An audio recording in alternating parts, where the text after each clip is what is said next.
बिस्मिल्लाहिर्रहमानिर्रहीम, अस्सलाम वालेकुम, सुबह खैर। आप देख रहे हैं एक्सप्रेसो, मैं हूं हिना आदिल और मैं हूं अली अनीक सैयद। उम्मीद आप खैर आफियत से होंगे जहां भी होंगे। जनाब, सबसे पहले मौसम की बात करते हैं। कल क्या खूबसूरत मौसम था लाहौर में, और हमने देखा कि ओले पड़े हैं। प्रेडिक्शंस मौजूद नहीं थी इससे पहले कि इतनी शदीद बारिश होगी, इतनी देर तक होगी और ओले भी पड़ेंगे। इतनी ठंडी हवा, इतना तेज एक तूफान सा था पहले बारिश से, और उसके बाद फिर जो ओले पड़े हैं मुख्तलिफ इलाकों में लाहौर के, उसकी वजह से मौसम इतना खुशगवार हो गया है, सबने बहुत इंजॉय भी किया। लेकिन वही बात आ जाती है कि अल्लाह ताला इस रहमत को जहमत ना बनाए, सबके लिए ये रहमत ही रहे, क्योंकि बहुत सारी ऐसी फसलें हैं जिनको नुकसान पहुँच सकता है इससे।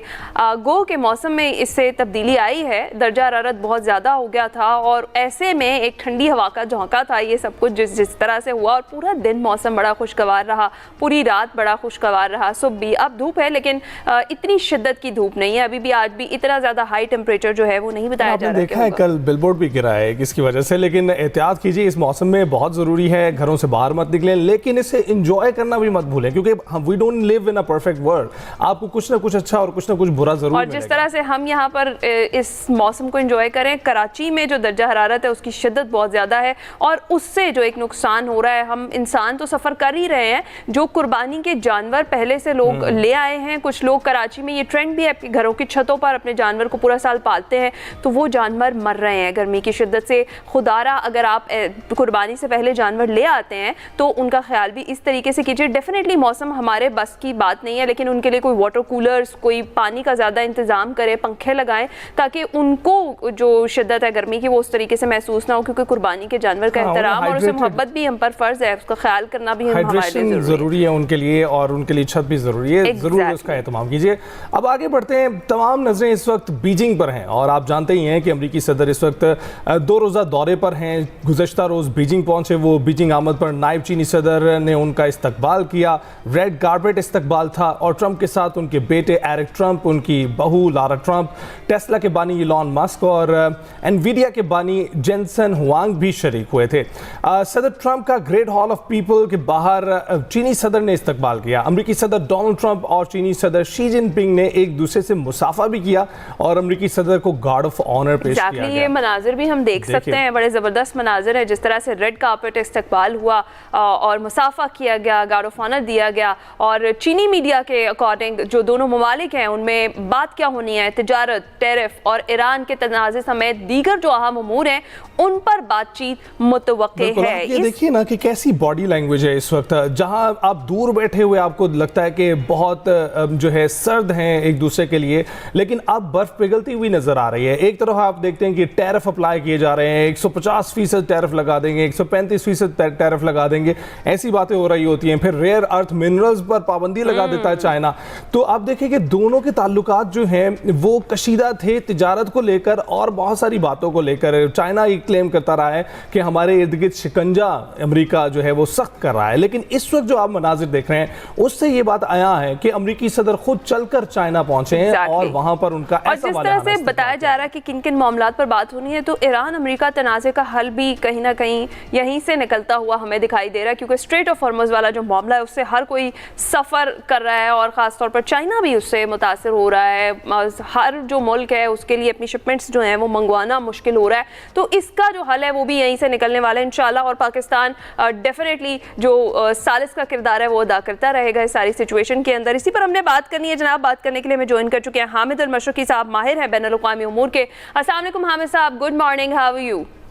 गुड मॉर्निंग जी, वालेकुम सलाम, thank you Hina and Ali, thank you so much for joining us. Sir, जिस तरीके से हम इस दौरे की बात कर रहे हैं, 2 रोज़ा दौरा है सदर ट्रंप का, आप इसको कैसे देखते हैं? हम तो इसको ईरान अमेरिका जो वॉर चल रही है उसमें भी, उस पर्सपेक्टिव में भी कह रहे हैं कि वह बेहतरी की सूरत हाल पैदा हो सकती है। आपका क्या कहना है इस पर? जी बिल्कुल, मैं समझता हूँ इंतहाई अहमियत का हामिल दौरा है। इस ईरान अमेरिका जंग के साए के अंदर जिस अंदाज में इस वक्त ये प्रेसिडेंट ट्रंप का दौरा है, इसके अंदर बड़ा कोई ब्रेक थ्रू की उम्मीद भी है, और बल्कि ये भी यकीन तवक्को की जा रही थी कि शायद वो जो 1 पेज का MOU जो मेमो की बात हो रही है कि सिर्फ जंग बंदी पर इत्तफाक कर लिया जाएगा और बाकी मामलात बाद में तय किए जाएंगे, बहुत तवक्को की जा रही थी कि शायद उसके भी सिग्नेचर जो है वो बीजिंग में हो जाए, शायद प्रेसिडेंट शी की मौजूदगी में, और शायद पाकिस्तान के प्राइम मिनिस्टर भी जाएं और फील्ड मार्शल भी जाएं, कुछ इस तरह की बात भी हो रही थी। लेकिन बदकिस्मती से पिछले कुछ 48 घंटों में ऐसी डेवलपमेंट हुई है जिसके बाद वो जो सवाल है या वो जो अमल है वो फिलहाल रुकता हुआ नजर आ रहा है। लेकिन बिलाशुबा आपने हुर्मुज के हवाले से और ईरान के साथ मुस्तकिल जंगबंदी के हवाले से प्रेसिडेंट ट्रंप जो हैं वो चाहते हैं कि एक बात कोई फाइनल हो जाए, और चाइना ने बहुत अहम किरदार अदा किया है। लेकिन इसके साथ साथ आपको मैं ये बताता चलूं कि अमेरिका ने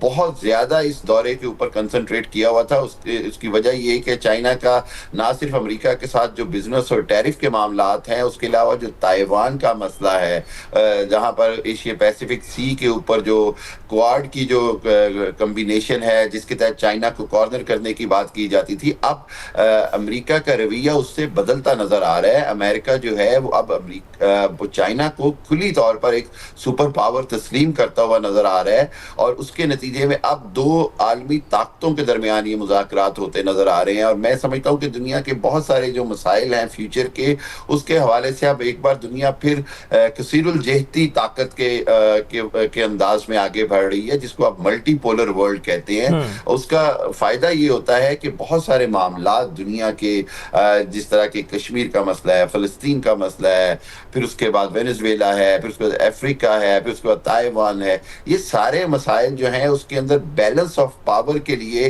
वन वर्ल्ड ऑर्डर से निकलकर कसीरुल जहती ताकतों का बैठना बड़ा जरूरी होता है। और मैं समझता हूँ कि खित्ते के अंदर जो एक ब्लॉक सा बनाया है और बनता हुआ नजर आ रहा है, पाकिस्तान, चाइना, तुर्की की शक्ल में, उसके अंदर आगे चल के ईरान या सऊदी अरब भी ऐड होंगे। तो मैं ये देख रहा हूँ कि चाइना प्रेसिडेंट जो हैं वो ये बड़ा खुला पैगाम देना चाहते हैं अमेरिका को कि खित्ते के अंदर चाइना अपने मुफादात का हिफाजत भी करेगा, और खित्ते के अंदर जो की इश्यूज है उसके अंदर बड़ा इंपॉर्टेंट रोल अदा करेगा। और हामिद साहब, ये भी बात देखने में आई है कि इस वक्त जब वो पहुंचे हैं अमेरिकी सदर, तो फिर गार्ड ऑफ ऑनर पेश किया गया है, उन्होंने मुआयना किया है उसका, और इसके साथ साथ जो आप कह रहे हैं पैगाम बिल्कुल पहुंच रहा है उनको, क्योंकि जो अल जजीरा की रिपोर्ट उन्होंने शेयर की है एक दिन पहले, उसमें ये बताया गया है कि 2001 तक चाइना जो है वो तकरीबन 30 ममालिक के साथ तिजारत करता था, लेकिन 2025 तक 2026 तक वो 145 तक पहुंच गया है, और अमरीकी असर रसूख जो है तिजारत को लेकर वो बहुत कम है, क्योंकि वहां पे मैन्युफैक्चरिंग बहुत कम है। तो इस सूरत हाल को देखकर आपको क्या लगता है कि यहां पर कसीरुल जहती की जानिब जा रहे हैं या टिल्ट चेंज हो रहा है पूरी तरह से? नहीं, देखिए अभी टिल्ट चेंज होने का वक्त नहीं है। टिल्ट चेंज होने का तो मतलब ये ना कि अमेरिका जो है वो सुपर पावर की जगह जो है वो उसके नीचे चला जाए। लेकिन सूरत हाल ये है कि देखिए अमेरिकन माइट वहीं पर है। अमेरिका ने जिस तरह वेनेजुएला पर किया, फिर उसके बाद अमेरिका की जो पूरी दुनिया में जो स्ट्रेंथ है अमेरिकी अड्डों की शक्ल में, अमेरिकन इन्फ्लुएंस की शक्ल में, और एक अंग्रेजी में लफ्ज है अमेरिकन फुटिंग्स की शक्ल में, चाहे वो उनकी बिजनेस फुटिंग्स हो, चाहे वो उनकी मिलिट्री फुटिंग्स हो, चाहे वो इनकी इकोनॉमिकल फुटिंग्स हो, वो पूरी दुनिया में है। लेकिन जिस अंदाज में चाइना ने ग्रो किया है, चाइना ने कंट्रोल किया है यूरोपियन मार्केट्स को, अफ्रीकन मार्केट्स को, साउथ अफ्रीकन मार्केट्स को, और जो है लैटिन अमेरिकन मार्केट्स को, फिर उसके बाद ऑस्ट्रेलियन मार्केट, यानी पूरी दुनिया के अंदर चाइना ने जिस अंदाज में अपनी प्रोडक्ट्स के हवाले से एक होल्ड किया है कि दुनिया की बड़ी से बड़ी मैन्युफैक्चरिंग जो कंपनीज हैं वो चाइना से मैन्युफैक्चर करके और उसको फिर दुनिया में लेके जाती हैं। ये चीज जो है ये अमेरिका के लिए बहुत बड़ी चैलेंजिंग भी है। आपको याद होगा कि ओबामा के दौर के अंदर एक बार बात हुई जब चाइनीज प्रेसिडेंट अमेरिका के दौरे पर थे, तो उनसे पूछा गया कि जी प्रेसिडेंट ओबामा ने कि जी आप किस तरह इतनी लो कॉस्ट के ऊपर पूरी दुनिया की जो है वो कंट्रोल कर रहे हैं मार्केट्स को और उसको, क्योंकि अमेरिका उस चैलेंजिंग कॉस्ट को बीट नहीं कर सकता। उसकी वजह उसकी लेबर कॉस्ट है, मटेरियल कॉस्ट है, उसके बाद फिर उसके पास जो एक्सेस कॉस्ट है। ये तीन अमेरिका की जो बड़ी कॉस्ट है वो उसके बाकी दुनिया में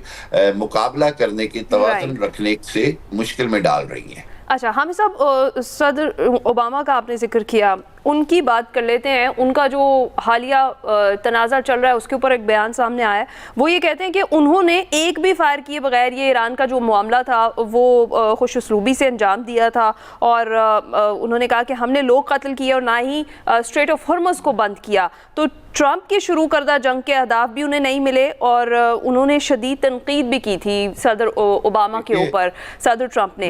आपको क्या लगता है इस सिचुएशन में, एक तो ये प्रेशर जो अमेरिका के अंदर से ही उठ रहा है, और इस दौरे में ख़ास तौर पर अगर हम बात करें तिजारत और टैरिफ और ये सारे मामलात से हटकर जो दो सुपर पावर्स बैठकर बात करने जा रही हैं, इसमें ख़ास तौर पर ये जो मामला है ईरान और अमेरिका का जो तनाज़ा है, जो जंग है, इसके ऊपर क्या अमेरिका अब ये चाहता है कि जो मौक़िफ़ बदलने के लिए ईरान पर चाइना प्रेशर डाले, जिस तक के मार्को रूबियो भी यही बोल रहे हैं? देखिए ही ना, बात यह है कि बिलाशुबा अमेरिका ये चाहता है कि चीन जो है वो इतना दबाव डाल ले कि हर हालत में ईरान जो है वो फौरी तौर पर गैर मशरूत तौर पर आपने हरमुज़ खोल दे, जो कि चाइना के भी मुफाद में है। चाइना की भी सप्लाई लाइन सबसे बड़ी जो है वो वहाँ से रुकी हुई है।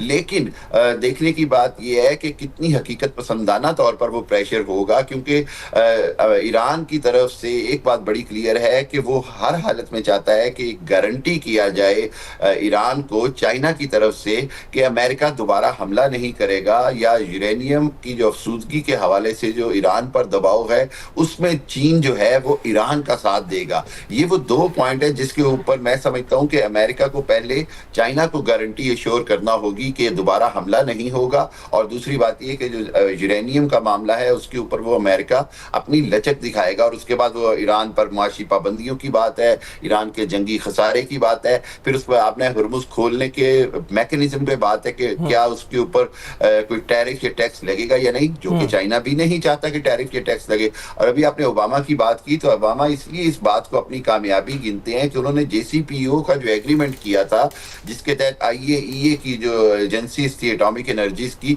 उनको मुकम्मल एक्सेस दे दी गई थी ईरान की एटमी तनसीबात पर और ईरान की एटमी प्रोग्रेस पर। अब वो सारा कुछ खुद सदर ट्रंप ने अपने पहले दौर में खत्म कर दिया, जिसके नतीजे में सदर ओबामा और डेमोक्रेट्स का ख्याल है कि ईरान जो है वो 66% यूरेनियम एनरिचमेंट पर पहुंचा, जो कि ओबामा के दौर में 15% भी नहीं थी, यानी एटम बम बनाने से बहुत दूर था। आज टेक्निकली ईरान जो है बिलाशुबा अगर 60% पे है तो 90% पे आपका एटम बम तैयार हो जाता है। तो इस हवाले से वो उसकी उस कमजोरी की निशानदही कर रहे हैं जो सदर ट्रंप के जल्दबाजी के और वन साइडेड फैसले ने बहरहाल ईरान बिल्कुल ऐसा ही है। हमें सब ये आप बिल्कुल ठीक कह रहे हैं कि वन साइडेड फैसला था और जो एक्सपेक्टेशन थी वो भी मीट नहीं हुई हैं। जैसा कि तर्जुमान ईरानी फौज का ये कहना है कि जितने भी अहदाफ थे अमेरिका के वो पूरे नहीं होने दिए गए हैं। इसके साथ साथ उनका ये भी कहना है कि ईरान के पास कोई गुंजाइश ही नहीं है कि वो इस जंग से बाहर निकल सके जो उन पर थोपी गई है। दूसरी जानिब हम देख रहे हैं कि अमेरिकी सदर चाइनीज सदर से मिल रहे हैं। आपको लगता है कि इस मुलाकात में कोई ब्रेक थ्रू मिल सकता है? क्योंकि कुछ लोगों का ये भी कहना है कि अमेरिका के पास भी कोई गुंजाइश नहीं है कि वो इससे स्टेप बैक कर सके। देखिए, मैं बार बार इंटरनेशनल चैनल्स पे भी एक ही बात कर रहा हूँ, ये कि अगर दोनों ने एक ऐसी रेड लाइंस ड्रॉ कर ली हैं, ईरान ने भी और अमेरिका ने भी, जिनके अंदर गुंजाइश नहीं है, तो ये सूरत हाल को बहुत मुश्किल बना देती हैं।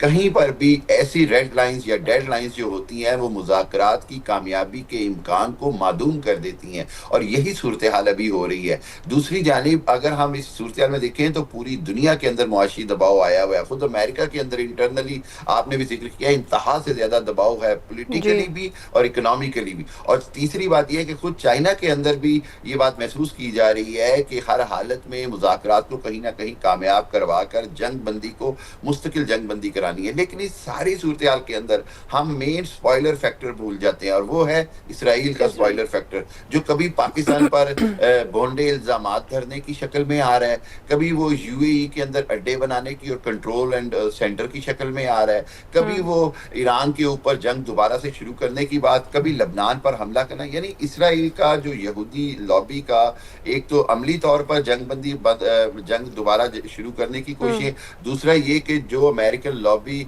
अमेरिका में जो यहूदी लॉबी लगी हुई है सदर ट्रंप को कंट्रोल करने, जिसकी वजह से ये जो भी आपने बात की कि गुंजाइश पैदा नहीं हो रही, रेड लाइन से हट नहीं रहे।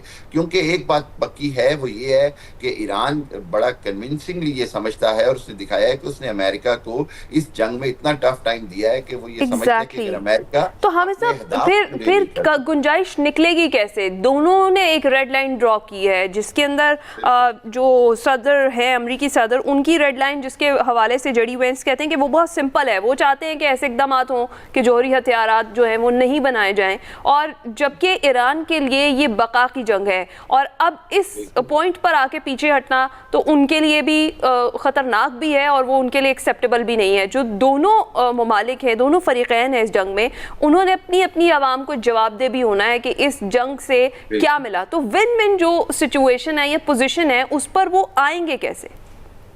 देखिए हिना, मैं ये बार बार बात कर रहा हूँ कि विन विन सिचुएशन से ज्यादा अब जरूरी हो गया है दोनों फेस सेविंग पोजीशन की तरफ चले जाएं। विन विन सिचुएशन और फेस सेविंग का फर्क है। फेस सेविंग ये है कि जी दोनों ये कहें कि जी हमने दुनिया को तीसरी आलमी जंग से बचाने के लिए एक गुंजाइश पैदा की है, और मैं समझता हूँ कि दोनों ममालिक की आवाम इस बात को भी आज समझ लेंगे।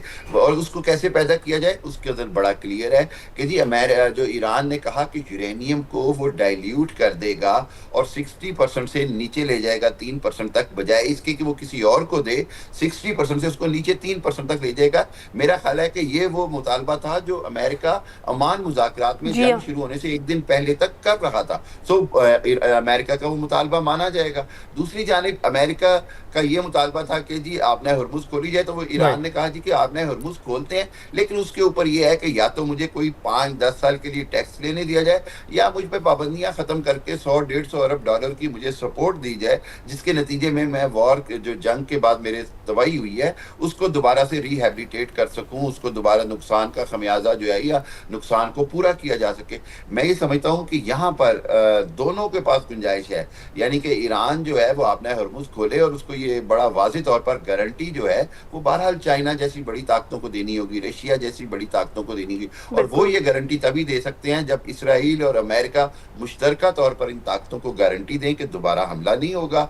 यूरेनियम की एनरिचमेंट इतने लो लेवल पे ले जाएं कि वो एटमी जो हथियार बनाने से कोसों दूर चले जाएं, जो कि ईरान जाने को तैयार है।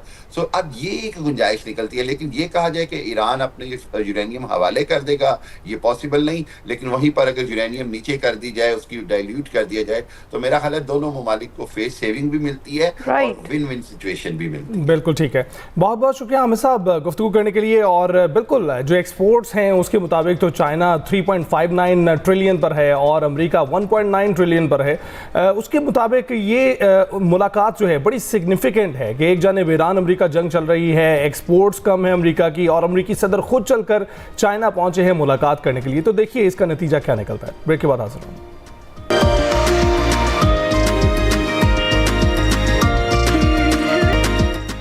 Welcome back to Expresso. Break पर जाने से पहले हम बात कर रहे थे ईरान अमेरिका जंग की और सालिसियों की बात कर रहे थे। आपको पता है कि सालिसियाँ पिछले साल भी चल रही थी, लेकिन ज़रा माहौल मुख्तलिफ था। पाक भारत जंग चल रही थी जनाब। हम मार्का हक का जिक्र कर रहे हैं, ऑपरेशन बुनियानुल मरसूस का जिक्र कर रहे हैं, किस तरीके से पाकिस्तान ने भारत को मुंह तोड़ जवाब दिया था, और हमने जिस तरीके से सेलिब्रेट किया मार्का हक जो पहली सालगिरह थी उसको। बहुत सारी तकारीब हुई, बहुत सारी सेलिब्रेशन हुई पूरे मुल्क में, लेकिन जो सबसे बड़ी और बड़ी खूबसूरत तकरीब थी वो पाकिस्तान मॉन्यूमेंट में हुई इस्लामाबाद में। और वहाँ पर जिस तरीके से एक लेज़र शो था जिसका हम जिक्र करने जा रहे हैं और आपको दिखाने भी वाले हैं। क्या शानदार लेज़र शो था। उसके अंदर क़याम पाकिस्तान से लेकर बुनियानुल मरसूस तक, मार्का हक तक की पूरी दास्तान सुनाई गई है। ख़ास तौर पर हमारे शोहदा को, गाजियों को खराज तहसीन पेश किया गया है। और आवाज़ किसकी है वो आप लोग अभी पहचानेंगे। हम आपको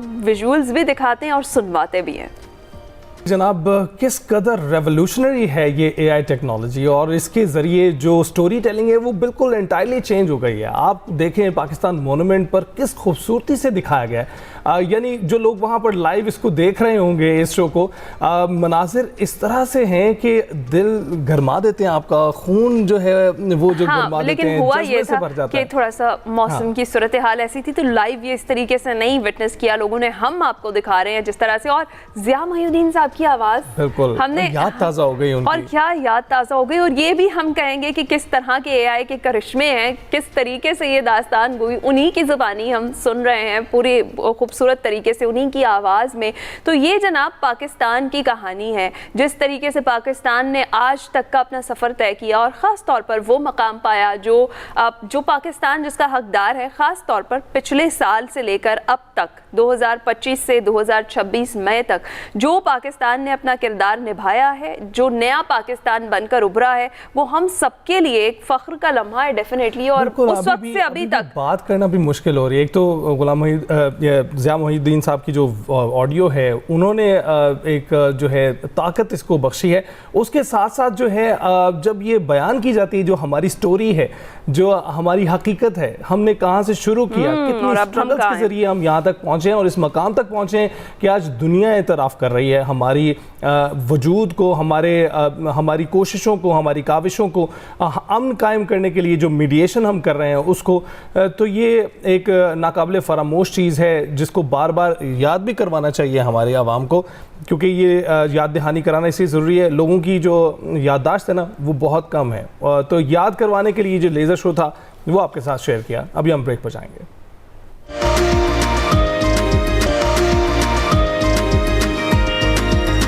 वेलकम बैक। अब जरा बात कर लेते हैं अनमोल उर्फ पिंकी के केस की, जिसमें पिंकी की गिरफ्तारी की वीडियो सामने आ गई है और गिरफ्तारी से पहले कोकेन डीलर ने अपने खरीदारों की तसल्ली के लिए एक ऑडियो पैगाम भी भेजा था। पहले आपको वो सुनाते हैं। Hi friends, I am Pinky. और अगर आप लोग अब मेरा ये मैसेज सुन रहे हो तो इसका मतलब ये है कि या तो मेरे साथ कोई प्रॉब्लम हो गया या फिर मैं इस दुनिया में नहीं हूँ। तो ये मैसेज मैंने सेंड इसलिए किया है कि अगर खुदा ना खास्ता मेरे साथ, ये मैसेज बनाने का मतलब ये है कि अगर खुदा ना खास्ता मेरे साथ कुछ हो जाता है तो, और ये मैसेज आप लोगों को मिलता है, तो इसका मतलब ये होगा कि नेक्स्ट आगे से जो काम संभालेगा वो मेरे ही नंबर से, आपसे यही नंबर मेरा ही होगा और कोई जेंट्स होंगे, ठीक है। वो समझ ले मेरे फ्रेंड होंगे और वो आगे से इस काम को हैंडल करेंगे और आगे आपको खुद सारे मामलात वो बता देंगे जो भी मामलात हुए होंगे। तो जनाब ये गुफ्तगू आपने सुनी पिंकी साहिबा की, एक तरह से अपना जानशी मुकर्रर कर रही थी, वो इस हवाले से आगाह कर रही थी जो उनके जो लोग हैं, जो उनके ख़रीदार हैं, उनको जो ग्रुप है उससे मैसेज किया। अदालत में, सिटी कोर्ट सेशन अदालत में केस की समाअत हुई और 3 रोज़ा जिस्मानी रिमांड है वो मंजूर कर लिया गया। सारी सिचुएशन में डिटेल्स क्या हैं ये जानते हैं। हमारे साथ मौजूद है साजिद रऊफ़, हमारे नुमाइंदा है कराची से। अस्सलाम वालेकुम Sajid, thank you so much for joining अस। ज़रा बताइएगा क्या तफसीलात हैं, अभी तक की क्या क्या पेशरफ्त हुई है इस केस में?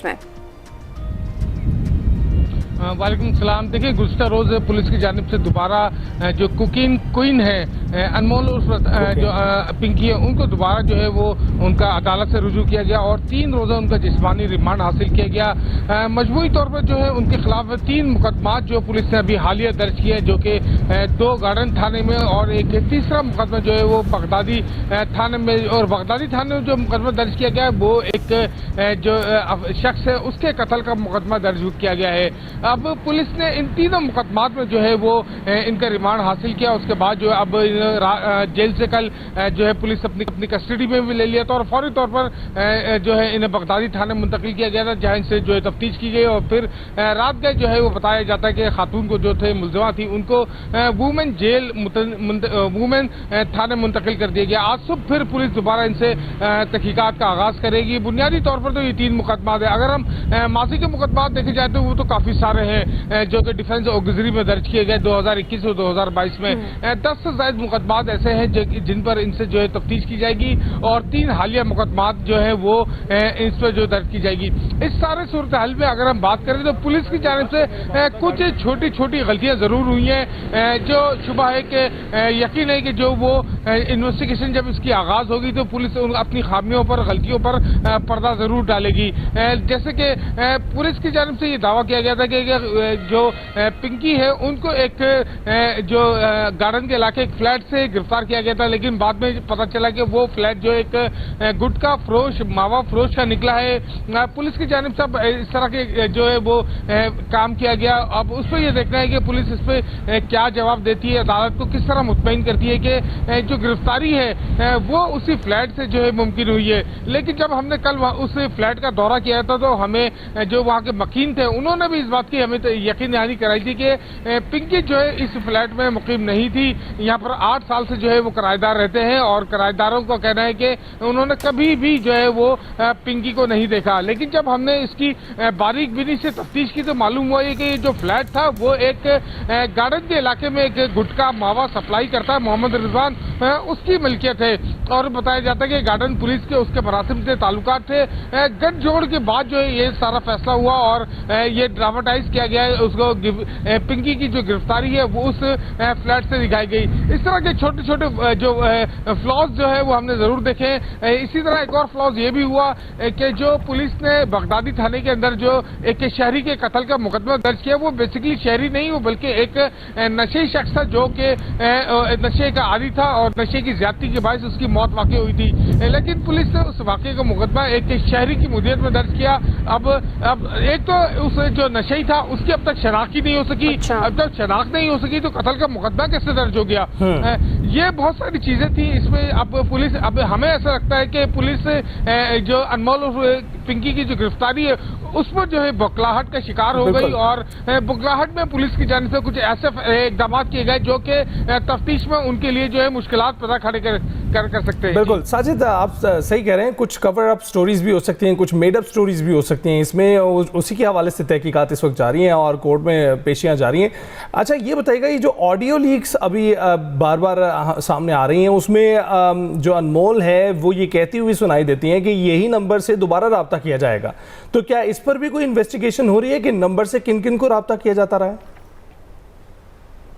देखिए, बिल्कुल जरूर इस जो नंबर है खासतौर पर ये वो नंबर है जो कि उनका व्हाट्सएप ग्रुप बना हुआ था। उस ग्रुप के अंदर बताया जाता है कि 800 से ज्यादा जो लोग थे या मेंबर्स थे वो उसके अंदर शामिल थे। यकीनन जो है पुलिस इस बात पर इन्वेस्टिगेशन जरूर करेगी कि ये नंबर किन किन लोगों के पास कौन है। और सबसे ज्यादा जो एक इम्पोर्टेंट बात जो इसमें आती है कि उस जो व्हाट्सएप ग्रुप था जिनके अंदर ये अपना कारोबारी एक्टिविटी किया करती थी, उस ग्रुप में कौन कौन लोग शामिल हैं और कब से शामिल हैं, उसमें तलबा कितने हैं, जो तलबात कितनी है, अहम शख्सियात कितनी है, कारोबारी लोग कितने हैं, पुलिस वाले कितने हैं, सरकारी इदारे के लोग कितने हैं, उस हवाले से जरूर तहकीकात होगी। बुनियादी तौर पर तो अभी पुलिस ने 3 मुकदमा थे जो कि गार्डन थाने में जो इनसे जो वेपन बरामद हुआ था, जो मंशात बरामद हुई है, केमिकल बरामद हुआ है वो, और एक जो बगदादी थाने में कत्ल का मुकदमा दर्ज किया है। पुलिस इब्तिदाई तौर पर इन 3 मुकदमात के ऊपर जो है वो तफ्तीश कर रही है। और साजिद, पिंकी का जो भाई है शौकत, उसको भी अब पुलिस तलाश कर रही है। ऑलरेडी उसका भी क्रिमिनल रिकॉर्ड जमा कर लिया गया है। एक बार इससे पहले भी वो हिरासत में भी लिया गया जिस वक्त ये जो पिंकी है ये भाग गई थी और उसका भाई पकड़ा गया था। उस हवाले से क्या अपडेट्स है?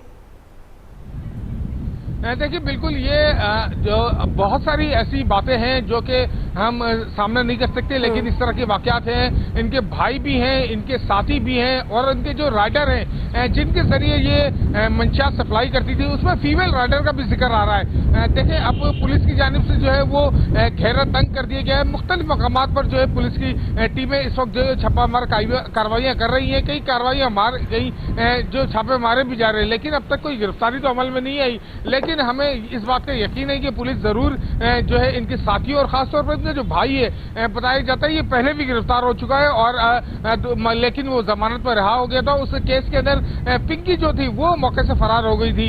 पिंकी का जो है सिर्फ कराची से ताल्लुक नहीं है। मैं पिंकी के हवाले से ये बताता चलूं कि पाकिस्तान की सबसे बड़ी जो कोकेन डीलर है उसमें पिंकी का नाम शुमार होता है। कराची हो, लाहौर हो या मुल्क के दीगर बड़े शहर है, वहां पर पिंकी का नेटवर्क फैला हुआ था।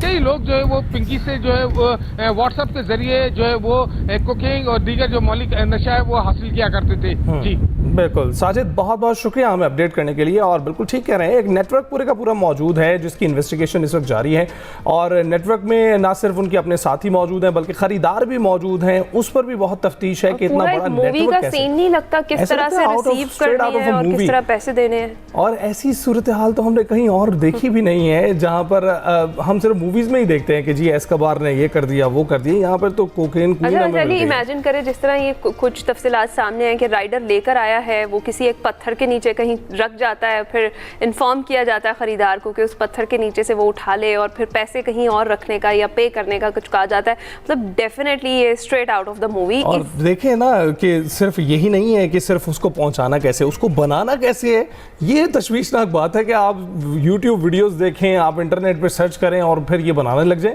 ऐसा मुमकिन होप कि अब जिस तरह से ये कानून के शिकंजे में आई है, एक बार इससे निकल ना सके, और ये जो पूरा नेटवर्क है बेनकाब, वो ऑलरेडी बहुत बड़ा माफिया है इस पर जो काम कर रहा है। ख़ास तौर पर ख़तरनाक वो है जो स्कूल के स्टूडेंट्स को ये नशावर चीज़ों की सप्लाई की जाती है, तो इस पर डेफिनेटली एक्शन होना चाहिए। जो भी अपडेट्स होंगी इस हवाले से आपके साथ शेयर करते रहेंगे। अभी ब्रेक पर जाते हैं।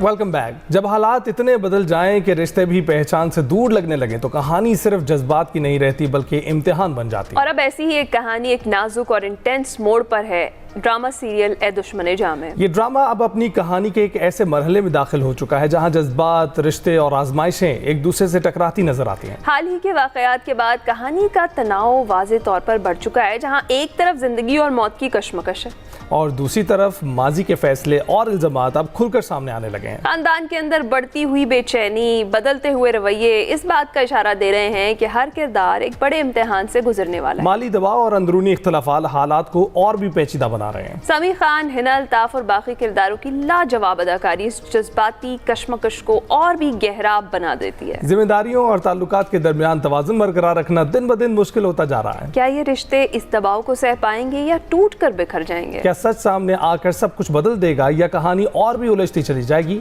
कुछ झलकियां देखते हैं। आई एम इम्प्रेस्ड कि मुझे इतनी समझदार बीवी मिली है। जब इंसान जिद में आ जाता है तो अपना कितना नुकसान करता है। मेरा बिजनेस, मेरी रेपुटेशन बर्बाद करने के बाद अगर ये ठीक भी हुआ तो क्या फायदा? टूटे इस दिल में तेरा प्यार ही बसा। तो सुनाया, do you love Walid too? देखिए ड्रामा सीरियल ए दुश्मने जां पीर। तो देखिए ए दुश्मने जां हर पीर से जुमेरात रात 9 बजे सिर्फ एक्सप्रेस एंटरटेनमेंट पर। ब्रेक पर जाएंगे।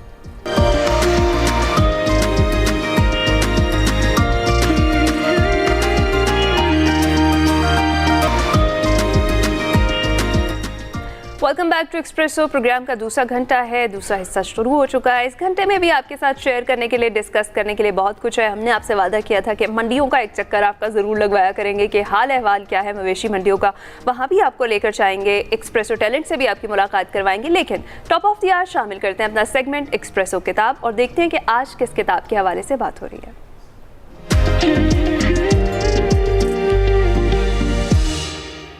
अस्सलाम वालेकुम नाज़रीन, मैं हूं वकार अहमद और आप देख रहे हैं एक्सप्रेसो किताब। आज हमने जिस किताब पर बात करनी है उसका नाम है यौंग, नफ्सियात और मख्फी उलूम। शहजाद अहमद साहब ने लिखी है। शहजाद साहब जो हैं उनके बारे में मैं यही कहूँगा कि उनको बहुत कम समझा गया, उनको बहुत कम जाना गया। वो जिस पजीराई के मुस्तहिक थे शायद उनको उस सदा की पजीराई नहीं मिली। शहजाद साहब की जो कुतब हैं उनको हमारी निसाब की जो कुतब हैं उनमें शामिल होना चाहिए था। हमारे आज की जो नस्ल है, नौजवान नस्ल है, उनको आगाह होना चाहिए कि शहजाद साहब जो हैं उन्होंने आज से दहाइयों पहले कितना बड़ा काम किया है, नफ्सियात के हवाले से, फ़लसफ़े के हवाले से, वजूदी नफ्सियात के हवाले से, और बहुत ही खूबसूरत और कमाल काम है। यौंग, नफ्सियात और मख्फी उलूम जो है ये इस हवाले से बहुत ही अहम किताब है, क्योंकि यौंग को समझना थोड़ा सा कम्प्लेक्स है, और उसकी कम्प्लेक्सिटी की वजह यह है कि अनटिल कि आपकी फ़िलासफ़ी पे बहुत अच्छी दस्तरस ना हो और दीगर उलूम पे अच्छी दस्तरस ना हो तो यौंग को समझना ज़रा मुश्किल हो जाता है। शहजाद साहब जो हैं वो क्योंकि बहुत ही कमाल आलिम आदमी थे, तो उन्होंने यौंग को जिस तरह समझाया है वो बहुत ही खूबसूरत तरीके से समझाया है। और इस किताब का जो आगाज़ है वो होता है कि 1931 में जब मैंने एम.ए. नफ्सियात में दाखिला लिया तो जनाब सैफुद्दीन ने मुझे कहा, सैफुद्दीन सैफ ने बहुत मुखालफत की और मुझे कई बार समझाया कि अगर तुम शायरी में दिलचस्पी रखते हो तो नफ्सियात मत पढ़ो, ये तुम्हारे अंदर के शायर को हलाक कर देगी। जब ये मैं फ़िक्रा पढ़ रहा था तो मुझे न्याज़ी साहब की बात याद आई। मुनीर न्याज़ी साहब ने शहजाद साहब के बारे में ये कहा था कि शहजाद साहब शायर अच्छे हैं लेकिन उनकी शायरी में बरकत नहीं है क्योंकि वो पढ़ते बहुत ज़्यादा हैं। तो खैर ये बिल्कुल उसी तरह सैफुद्दीन सैफ ने भी यही कहा कि नफ्सियात जो है वो तुम्हारे अंदर के शायर को हलाक कर देगी। उनकी जो शायरी की जहत है उससे कहीं बड़ी जहत शहजाद साहब की जो है वो फ़लसफ़ा और नफ्सियात के हवाले से है। और मेरा ख्याल है कि वो पजीराई या उस सतह पे उनको उस हवाले से नहीं देखा गया क्योंकि फ़लसफ़ा और नफ्सियात और इस तरह की अलूम और तबियात के वो बहुत शायक थे। तो इन अलूम को अमूमी तौर पे जितना पजीराई हमारे मुल्क में मिलती है, हमारे यहाँ मिलती है, उतनी शहजाद अहमद साहब को भी के भी हिस्से में आई।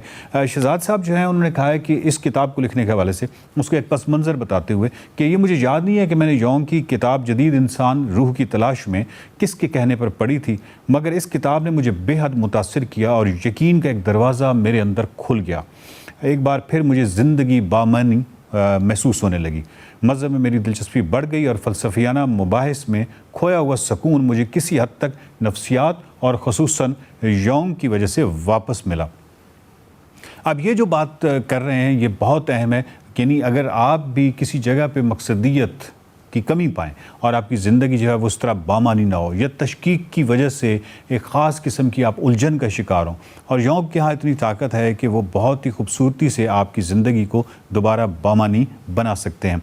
इस किताब में एक वाक़या है जिसने मुझे बहुत ही मुतासिर किया और मुझे अंदाज़ा हुआ कि शहजाद साहब जैसे बड़े आदमी जो हैं वो बड़े क्यों होते हैं। उनको जब दिल का दौरा पड़ा तो उसके हवाले से उन्होंने लिखा है, 1984 में मुझ पर दिल का दौरा पड़ा और मुझे किसी तरह फिर से सांस लेने के काबिल बना दिया गया।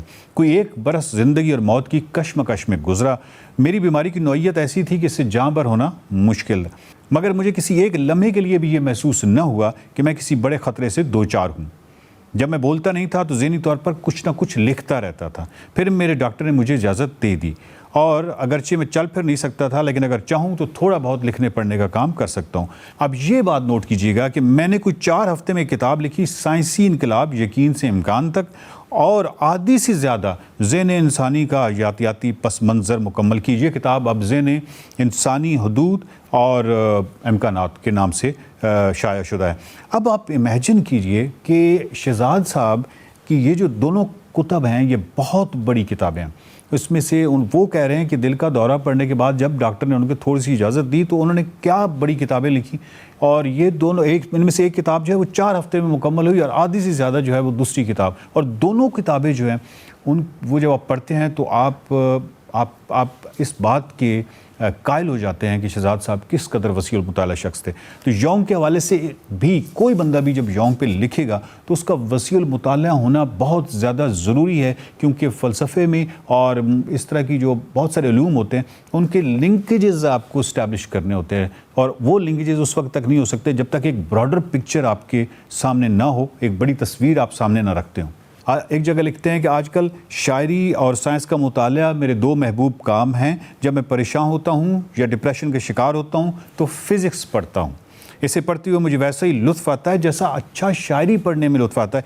अब आप इमेजिन कीजिए कि शहजाद साहब जो हैं किस कदर पढ़ा लिखा ज़हन अपने वक्त का, और मुझे लगता है कि वो क्योंकि बाकियों से मुताला में और इन मामलात में बहुत आगे थे तो शायद उसकी वजह से वो किसी ग्रुप का हिस्सा नहीं बन सके, या मुझे नहीं मालूम कि उनको वो शोहरत जिसके वो हकदार थे उस सतह की शोहरत क्यों नसीब नहीं हुई। यानी मैं ये चाहता हूँ कि शोहरत की वो सतह जहाँ पे आज का हमारा जो बच्चा है या नौजवान हो वो कुल्ली तौर पर शहजाद अहमद से वाकिफ़ होता, वो शोहरत नहीं है। अब आइए एक बहुत ही अहम चीज़ की तरफ। यौम के हवाले से तो उन्होंने इतनी खूबसूरती और सलीस और आसान तरीके से समझाया है, और बहुत सारी जो इस्तिलाहात हैं जिस तरह आर्कीटाइप वगैरह इस तरह की इस्तिलाहात का उन्होंने तर्जुमा नहीं किया कि बजाय इसके कि मामला और ये बात पेचीदा हो जाए, वो इस्तिलाह को उन्होंने इसी तरह इस्तेमाल किया। ये बहुत ही खूबसूरत बात है। बाकी जो है तमाम जो पूरी किताब है उसमें हर जगह कोई भी इस्तिलाह है अगर उन्होंने उर्दू में इस्तेमाल की भी है तो उसका अंग्रेज़ी में भी साथ लिखा है। इस वजह से वो चीज़ें जो हैं बहुत आसान हो जाती हैं। एक और चीज़ कि नियर डेथ एक्सपीरियंस पे बहुत अच्छा काम है इसमें। नियर डेथ एक्सपीरियंस के बारे में आप जानते हैं कि रेमंड मूडी की जो किताब है लाइफ आफ्टर लाइफ 1970 में आई, उसने तहलका मचाया और वो आज तक बहुत रेलेवेंट किताब है। और इसकी बहुत ज़्यादा तफसील में नहीं जाते, इस पे ऑलरेडी हम कुछ सेगमेंट्स ऑलरेडी कर भी चुके हैं नियर डेथ एक्सपीरियंसेस के हवाले से, और इसकी जो एक साइंटिफिक निगाह से आप उसको देख सकते हैं, किस हद तक आप इन चीज़ों को एवेलुएट कर सकते हैं। इस पे एक डॉक्टर ब्रायन है, उनका बहुत अच्छा काम है, वो भी आप देख सकते हैं कि उन्होंने 1000 ऐसे केसेस लिए जिनको नियर डेथ एक्सपीरियंस हुआ। नियर डेथ एक्सपीरियंस एक्चुअली ये इस्तिलाह जो है नियर डेथ एक्सपीरियंस थोड़ी सी गलत है, because it's not near death experience. आप कह सकते हैं कि आफ्टर डेथ एक्सपीरियंस, बिकॉज आपकी जब तक क्लिनिकल डेथ नहीं होती और डॉक्टर जो है वो डिक्लेयर नहीं करता कि ये डेथ हो गई है, और फिर CPR या किसी वजह से आप वापस लौट आते हैं, तो उस एक्सपीरियंस में जो कुछ आपने देखा होता है उसको कुर्बे मर्ग या कुर्बे मौत की वारदात कहिए या नियर डेथ एक्सपीरियंस कहिए। तो ये जो है इसमें नियर डेथ एक्सपीरियंस से बजाय आफ्टर डेथ एक्सपीरियंस जो है वो शायद ज़्यादा रेलेवेंट है। मैं बात रेमंड मूडी की ये किताब जो है वो आज भी रेलेवेंट है। अब नियर डेथ एक्सपीरियंस पे योंग ने क्या लिखा है वो बहुत तफसील से इस पे बात हुई है। ये बहुत ही इंटरेस्टिंग किताब है एक्चुअली। जब भी नफ्सियात हो या फ़लसफ़ा हो, इसमें एक बड़ी खूबसूरत चीज़ ये होती है, इवन तबियात भी हो, कोई भी इल्म हो, इस पे वो फ़र्द, वो साहब जो कि अदबी ज़ौक़ रखते हों या एक अदबी पस मंज़र रखते हों, फ़लसफ़े का पस मंज़र रखते हों, तो वो जिस अंदाज़ से बात को समझाते हैं, वो जिस अंदाज़ से खूबसूरती से लिखते हैं, वो उस जो इल्म है उसको आसान कर देता है। क्योंकि शहजाद साहब का पस मंज़र शायरी भी है, अदब भी है, और इतना खूबसूरत पस मंज़र रखने वाला इंसान जो है वो जब तबियात समझाता है, वो ऐसा खूबसूरत इंसान जो है वो जब आपको नफ्सियात या फ़लसफ़ा समझाता है तो वो बहुत सलीस होता है, वो बहुत आसान होता है, वो बहुत खूबसूरत होता है। ये किताब जो है ये संगे मील ने इसको शाया किया। योंग नफ्सियात और मख्फी उलूम शहजाद साहब की किताब है, ज़रूर ख़रीदिएगा, ज़रूर पढ़िएगा। इस किताब का शुमार आप उन किताबों में कर सकते हैं जो आपकी जो ज़ाती लाइब्रेरी है उसमें हर वक्त मौजूद होनी चाहिए, उसका हिस्सा होनी चाहिए, ताकि एज अ रेफरेंस बुक भी ये बहुत अहम किताब है। ज़रूर पढ़िएगा, देखते रहिए एक्सप्रेसो किताब। Welcome back to Expresso. जिस तरह से वादा किया था जनाब, आपको लेकर जाएंगे मवेशी मंडी। तो शो के ईद कुर्बा की आमद है। मुल्क भर में मवेशी मंडियों में कुर्बानी के जानवर खरीदने के लिए खरीदारों का रश बढ़ना शुरू हो गया है। जहां खरीदार कम कीमत में वजनी और खूबसूरत जानवर खरीदना चाहते हैं, वहीं व्यापारी ज़्यादा से ज़्यादा कीमत वसूल करने के चक्कर में दिखाई दे रहे हैं। मवेशी मंडी में एक से बढ़कर एक जानवर मौजूद है, लेकिन उनकी कीमतें सुनकर खरीदार खरीदने की बजाय देखने पर ही मजबूर हैं। मवेशी मंडियों में जानवरों को देखने वाले ज़्यादा, खरीदार कम है, और हर कोई मवेशी मंडी में जानवर के दाम गिरने का मुंतज़िर। और हर बार ऐसा होता है कि हर कोई इंतज़ार करता है कि कब कीमतें गिरेंगी और हम खरीदेंगे। और मेरा ख्याल है ये चांद रात तक नहीं होता, कीमतें नहीं गिरती और फिर आपको महंगे दामों ही जानवर खरीदते वापस आना पड़ता है। कीमतें गिरने का जो तस्वुर है, कॉन्सेप्ट ही खत्म होता चला जा रहा है। चलें अब कराची का रुख करते हैं। इससे पहले हमने आपको मुल्तान का हवाल बताया था। अब कराची की जो सबसे कहा जाता है कि एशिया की सबसे बड़ी मवेशी मंडी है, उधर क्या इंतजाम किए गए हैं, रेट क्या, कम से कम कितने का जानवर मिल रहा है, उसकी जानकारी हासिल करते हैं। आयशा खान कराची से हमारे साथ मौजूद हैं। आयशा, बहुत शुक्रिया हमें ज्वाइन करने के लिए। कैसी हैं आप? आयशा, प्लीज हमें बताइए कि इस वक्त इस मवेशी मंडी का क्या हाल है।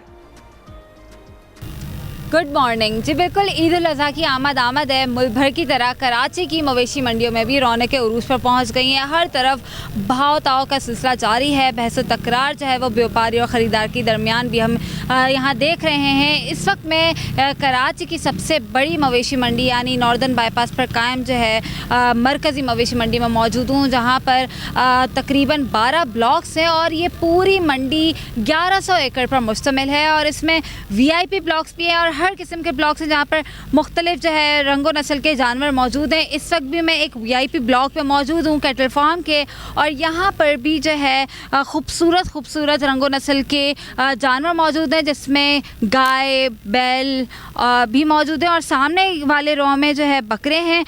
ये मेरे सामने जो है वो ब्लैक कलर की बैल है, इसकी कीमत तकरीबन जो है 60 लाख बताई जा रही है और इसी के पीछे जो है वो वाइट एंड ब्लैक में है, वो 40 लाख इसकी कीमत लगाई जा रही है। और हम ये देख रहे हैं कि गुज़िश्ता साल से इस साल हमेशा की तरह जैसे हर साल महंगाई में इजाफ़ा होता है, वैसे ही कीमतों में इजाफ़ा हुआ है, दाम बढ़ गए हैं। व्यापारियों का यही कहना है कि क्योंकि पेट्रोल की कीमतों में इजाफ़ा हुआ है, इसलिए ट्रांसपोर्टेशन भी महंगी हो गई है, ऊपर से चारा महंगा हो गया है, खाना पीना और दूसरे शहरों से आना भी जो है वो मुश्किल होता है, जिसकी वजह से इन्होंने दाम बढ़ाए हैं। और यहाँ पर जो है हम देख रहे हैं कि हर किस्म के ब्लॉक्स हैं और हर ब्लॉक में हर नस्ल के जानवर मौजूद हैं और ज़्यादातर जो है कराची के शहरी वो खूबसूरत जानवरों की तलाश में है, क्योंकि कराची के जो शहरी हैं वो चाहते हैं कि हमारा जानवर यूनिक से यूनिक दिखाई दे। जैसे कि ये पूरा वाइट जो है वो बैल है, तो ये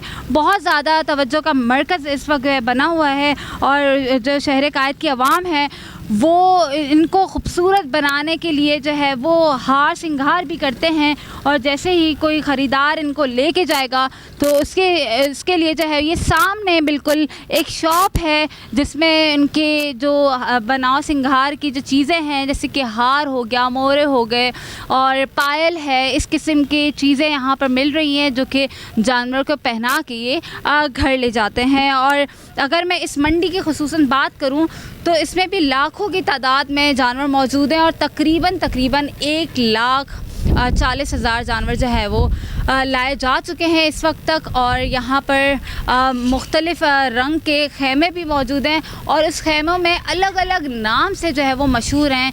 कोई जो है वो सिब्बी से लाए गए जानवर हैं, कोई ऑस्ट्रेलियन, कोई ब्राह्मण, तो कोई जो है वो बकरों की बात करें तो वो भी टापरी, सिंधी और मुख्तलिफ जो है वो नस्ल के जानवर यहाँ पर लाए गए हैं। हम व्यापारी से बात करते हैं और जानते हैं कि क्या कीमतें हैं इस बार। हमारे साथ व्यापारी मौजूद हैं, हम उनसे जानते हैं कि क्या कीमतें चल रही हैं। जैसे ये खूबसूरत सा वाइट बैल है, इसकी क्या कीमत है और गुज़िश्ता साल से इस साल कितनी कीमतों में इजाफा हुआ है? ये इसकी कीमत अभी मांग रहे हैं हम लोग 35 लाख रुपए और पिछले साल से इस साल जो है कीमतें थोड़ी ज़्यादा हैं और ये महंगाई की वजह से जो इसका वंडा है, फीड है, वो सब कुछ महंगा है, इसी वजह से जो है कीमतों में थोड़ी वो इजाफा हुआ है। जी बताएं कि कराची की आवाम क्या देखती है कि जानवरों में खूबसूरती देखती है, वज़न देखती है, कद देखती है? क्योंकि खूबसूरती मैंने यहाँ देखा कि ज़्यादा देखी जा रही है जानवरों में। यहाँ पे जो है ना कराची वाले ज़्यादा जो हैं वो खूबसूरती के शौकीन होते हैं और बड़ा जानवर लेते हैं, बड़े जानवर और खूबसूरती भी हो, यानी कि उसमें कोई मसला मसाइल ना हो।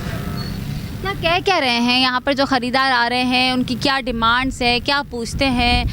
ख़रीदार तो भी आ रहे हैं, हम लोग डिमांड बोलते हैं वो सुन के भाग जाते हैं। कोई कोई है जो आ रहा है, माल ख़रीद रहा है। इस बार जो है ना थोड़ी महंगाई की वजह से लोगों के हाथ भी तंग हैं और इस बार मुझे हो सकता है माल जितना हम सोच के आए थे उतना नहीं बिके, क्योंकि इस बार ग्राहक बहुत कम है, ख़रीदार बहुत कम आ रहा है।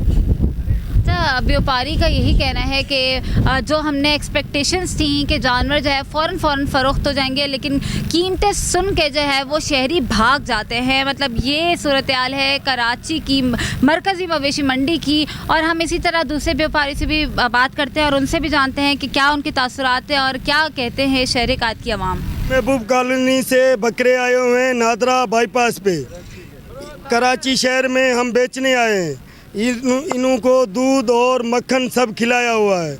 अभी इसका कीमत है 8 लाख रुपए एक बकरे की। 2 गुलाबी है पेवर, 1 अम्बलखी है बकरा। जिसको चाहिए नादरा बाईपास पे हम शौक से लेके आए हुए। मेरे साथ शहरी मौजूद हैं, हम उन्हीं से जानते हैं कि क्या कीमतें देख रहे हैं आप, कितने पिछले साल के मुकाबले में इस साल क्या महंगाई देख रहे हैं और कौन सा जानवर आपने पसंद किया? ये जो अभी आपने जानवर की कवरिंग करी है तो ये हमने लास्ट सैटरडे को इसके पैसे लगाए थे। हर साल की तरह महंगाई का तो है मामला, लेकिन ख़रीदार नहीं है, बाज़ार नहीं है उस तरीके से जिस तरीके से होना चाहिए। और व्यापारी अभी भी अपने ही पैसों में देना चाह रहा है, बनिस्बत कुर्बानी वालों को नहीं दे रहा। वो कैटल फार्म वालों को या आने वाले नए साल में जो लोग कुर्बानी करते हैं वो लोग प्राइस बढ़ा के जो है ना चीज़ें लेके जा रहे हैं। तो हम लोगों से जो है ना ये प्राइस की वजह से सौदे बन नहीं पा रहे। अच्छा, तो क्या कितनी महंगाई आप देख रहे हैं इस बार और क्या वजह बता रहे हैं व्यापारी, क्यों इतनी महंगाई? व्यापारी वजह तो कुछ नहीं बता रहे, वजह ये है कि इनके तो घरों पे पलता है। असल में ये समझते हैं कि कराची वालों के पास पैसे जो है ना दरख्त पे लगे हुए हैं, और वो चाहते हैं कि कराची वाले के पास हम ला के चांदी दे के सोने के पैसे लेके चले जाएंगे। तो हम लोगों का एक शौक़ है, कुर्बानी हर साल करते हैं और दिल से करते हैं। अल्लाह पाक हमें इसकी ताकत भी देता है और हिम्मत भी देता है, तो हम अपना शौक़ भी पूरा करते हैं और कुर्बानी भी करते हैं। कराची वालों का कहना है कि हमारा शौक़ भी है सुन्नत इब्राहिमी की अदायगी के साथ साथ कि हम खूबसूरत जानवर अपने घर लेके जाएं, मगर महंगाई की वजह से 2-3 बार ये वापस लौट गए हैं और आज दोबारा आए हैं और सौदा बनाने कि इनका यही कहना है कि व्यापारी से जो है वो हमारा बहस तकरार का सिलसिला जारी है और देखते हैं कि सौदा कब बनता है। बहुत शुक्रिया आयशा खान, आपने बड़ी तफसील से हमें ये विज़िट भी कराया और बताया भी है। मंडी में तो बड़े ज़बरदस्त किस्म के इंतज़ामात हैं, गो के कीमतें आसमान से बातें कर रही हैं, लेकिन अगर आप भी जानवर ख़रीदने में कामयाब हो जाते हैं तो प्लीज़ उनका ख्याल भी रखिए, उनके लिए पानी का और हवा का बंदोबस्त ज़रूर कीजिए, पंखे और कूलर वगैरह ज़रूर लगाइए। हमने आगाज़ में कराची का जिक्र किया था कि वहाँ पर किस तरीके से जो जानवर हैं उनकी अमवात हो रही हैं, बड़ी तशवीशनाक बात है। तो इस जो शदीद गर्मी है इसमें अपना ख्याल रखने के साथ साथ अपने जानवरों का भी ख्याल रखिए। ब्रेक पर जाएंगे। Welcome back. गुजरांवाला से ताल्लुक़ रखने वाले एक ऐसे नौजवान की कहानी आपको सुनाते हैं जिसने यूरोप में पाकिस्तान का नाम रोशन किया है। जर्मनी में पाकिस्तानी यूथ काउंसलर रहने वाले डॉक्टर मोहम्मद ताहा तारिक चीमा ने अब बल्गारिया की मेडिकल यूनिवर्सिटी में तारीख रकम की है। 375 बैनुल-अक़वामी तलबा में से सिर्फ 88 कामयाब करार पाए, लेकिन उनमें सबसे ज़्यादा नुमाया रहा डॉक्टर ताहा चीमा का नाम, जिन्होंने ना सिर्फ आला तरीन ग्रेड हासिल किया बल्कि ग्रेजुएशन क्लास 2026 के टॉप ग्रेजुएट का एजाज़ भी अपने नाम किया। वो ये मुनफरिद एजाज़ हासिल करने वाले पहले पाकिस्तानी हैं। ग्रेजुएशन तकरीब में उनके खिताब ने भी सबको मुतासिर किया, जहां उन्होंने कायदे आज़म मोहम्मद अली जिन्ना के सुनहरी अल्फाज यूनिटी, फेथ एंड डिसिप्लिन दोहराते हुए दुनिया में अमन, इत्तेहाद और हम आहंगी का पैगाम दिया। डॉक्टर ताहा चीमा सिर्फ तालीमी नहीं बल्कि समाजी और आलमी मसाइल पर भी खुलकर अपनी राय देते हैं। मज़ीद डॉक्टर ताहा से ही जान लेते हैं उनकी कामयाबियों के हवाले से। बहुत शुक्रिया हमें ज्वाइन करने की। डॉक्टर साहब कैसे हैं आप? Thank you so much for having me on show. अल्हम्दुलिल्लाह, आप सबका बहुत बहुत शुक्रिया। Thank you so much for joining us doctor ताहा। सबसे पहले तो आपको इस तारीखी कामयाबी पर हम मुबारकबाद देंगे। कितना स्पेशल मोमेंट था ये आपके लिए? It was just a surprise. मैं जब वहाँ पर गया और मुझे बताया गया कि you are gonna be one of the topper valedictorian, तो मैं तो एकदम शॉकिंग स्टेट में चला गया था। मैंने कहा मैं तो कभी एक्सपेक्ट भी नहीं किया था कि इतने, वो भी यूरोपियन लेवल पर अपने मुल्क की रिप्रेजेंटेशन करने का मौका मिलेगा अल्हम्दुलिल्लाह। तो बस I was in the shocking state और बस उसको मैंने किस तरह एंजॉय किया उस वक्त तो नहीं कर सका, अभी आपके शो के थ्रू एंजॉय कर रहा हूँ अल्हम्दुलिल्लाह। बिल्कुल बिल्कुल, और हम चाहते हैं आप इसे एंजॉय करें। अब ये बताइएगा डॉक्टर साहब कि गुजरांवाला के तो पहलवान मशहूर हैं, ये पढ़ाई लिखाई की तरफ कब से ट्रेंड आपका जो है वो आया और कब से शुरू किया आपने? इसी ट्रेंड को चेंज करने के लिए ही मैं आया था फील्ड में, कि जो हमारे ऊपर एक लेबल लगाया जाता है कि गुजरांवाला में पहलवान ही होते हैं, तो हमने कहा चलें इस ट्रेंड को चेंज करते हैं, हम जो है एजुकेशन की फील्ड में भी लेकर चलते हैं। तो वैसे भी मेरी फैमिली शुरू से ही एक एजुकेटेड फैमिली है, पीछे उन्होंने CSS भी किए हुए हैं फैमिली की तरफ से, तो इस वजह से मेरा जो आइडिया था वो अपनी फैमिली के लेगेसी को कंटिन्यू करना था, जो कि डॉक्टर्स भी हैं फैमिली में। तो एक वाहिद हूँ मैं फैमिली में अपने भाइयों में भी जिसने इस लेगेसी को कंटिन्यू किया, और इंशाल्लाह आगे इस लेगेसी को लेकर भी चलूंगा एज अ डॉक्टर। जबरदस्त, हमें उम्मीद भी इसी चीज़ की है आपसे। अच्छा मुझे बताएं कि 375 जो बैनुल-अक़वामी तलबा हैं, 88 उनमें से कामयाब करार पाए और फिर सबसे ऊपर आपका नाम रहा, बड़ा नुमाया आपका नाम रहा। कितना चैलेंजिंग था आपके लिए, और आपने जिस तरह से बताया कि आप एक्सपेक्ट तो बिल्कुल भी नहीं कर रहे थे। जी बिल्कुल, 375 स्टार्टिंग में एडमिशन था, और ये इंटरनेशनल स्टूडेंट्स आते हैं जिसमें इटली है, स्पेन है, फ्रांस है, मुख्तलिफ कंट्रीज से। तो इट वाज रियली चैलेंजेस जिसमें ऑलमोस्ट फेल हो गए थे 6th ईयर तक जब मैं ग्रेजुएट हुआ, और उसमें सिर्फ 88 ग्रेजुएट्स हुए, तो जिसमें से पहला मेरा नाम था जिसने हाईएस्ट GPA लिया। तो आप इसी से एस्टिमेट लगा लीजिए कि जिस शुरू में 375 कैंडिडेट्स हों, 88 रह जाएं, तो इनकी एजुकेशन का कितना जो है स्टैंडर्ड हाई है इस वक्त।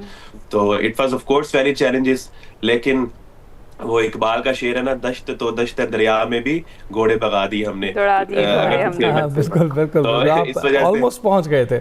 अच्छा, तो ये आप बिल्कुल ठीक कह रहे हैं कि 88 तलबा जो हैं वो कामयाब रहे हैं। इससे तो ये पता चलता है कि काफ़ी मुश्किल इम्तिहान था, लेकिन आपने देखा है वहाँ माहौल, हम तो ये सोचते हैं कि यूरोप जैसे तरक्की याफ्ता ममालिक जो होते हैं वहाँ पर तमाम का तमाम यूरोप तरक्की याफ्ता नहीं है, लेकिन जो तरक्की याफ्ता ममालिक है वहाँ के स्टूडेंट्स काफ़ी पढ़ने लिखने वाले होते हैं। जो माहौल आपने देखा है वो कैसा था, और आप सियासी जो माहौल है उससे भी आपका तारुफ है, वो कैसा लगा आपको?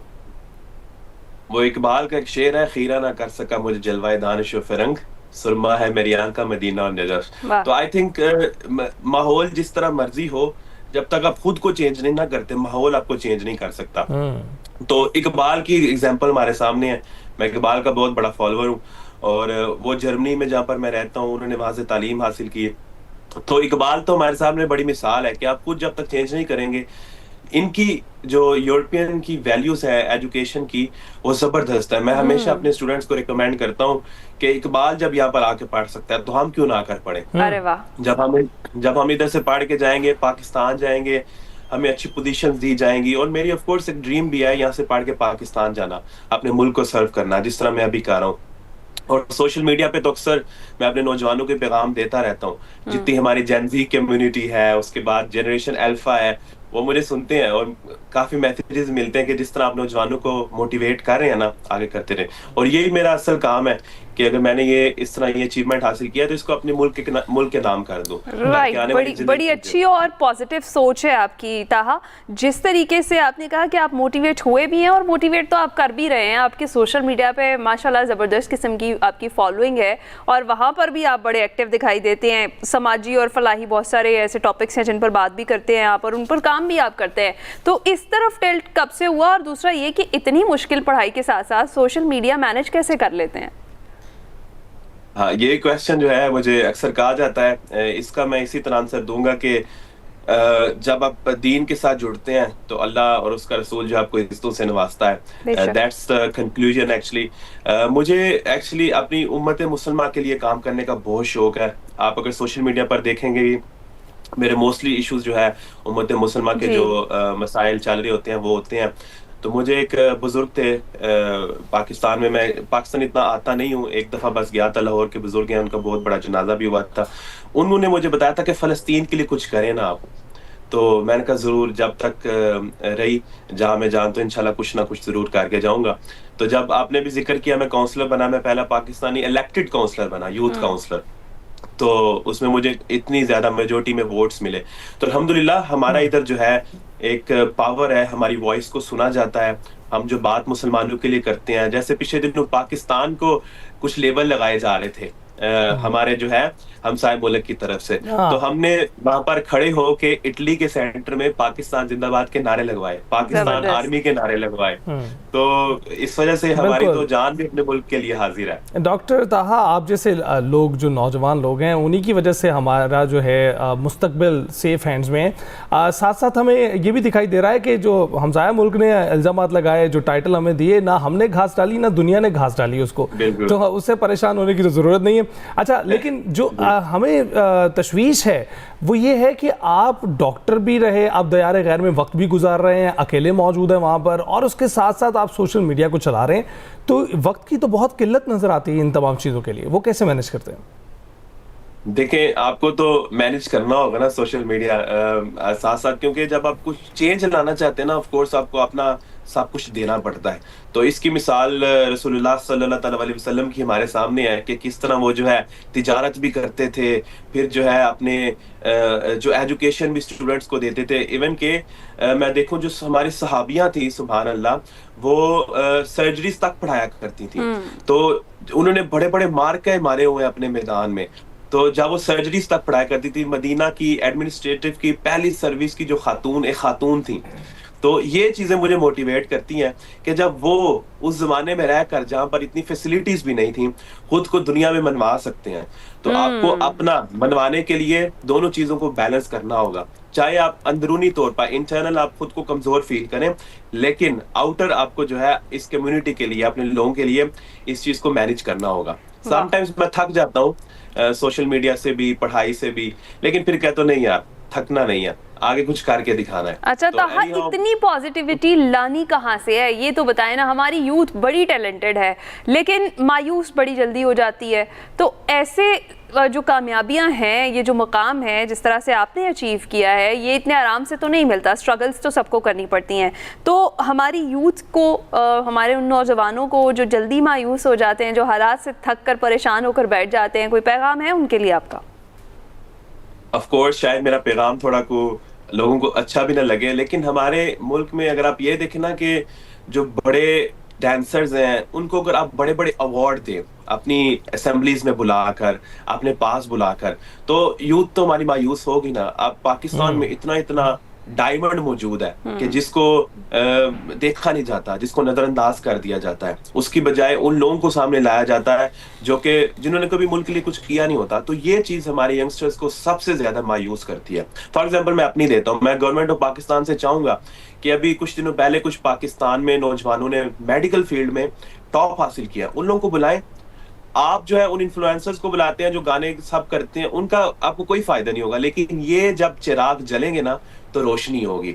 ये चिरागों ने जाके इंटरनेशनल कम्युनिटी में जाके पाकिस्तान का भी नाम रोशन करना है और इनको पता भी होगा कि किस तरह पाकिस्तान को आगे प्रमोट। बिल्कुल ठीक कह रहे हैं डॉक्टर ताहा, बहुत बहुत शुक्रिया हमसे गुफ्तगू करने के लिए। और आप बिल्कुल ठीक कह रहे हैं कि चैरिटी बिगिंस एट होम, घर से ही शुरुआत करनी चाहिए ठीक होने के लिए। ब्रेक के बाद हाजिर होंगे।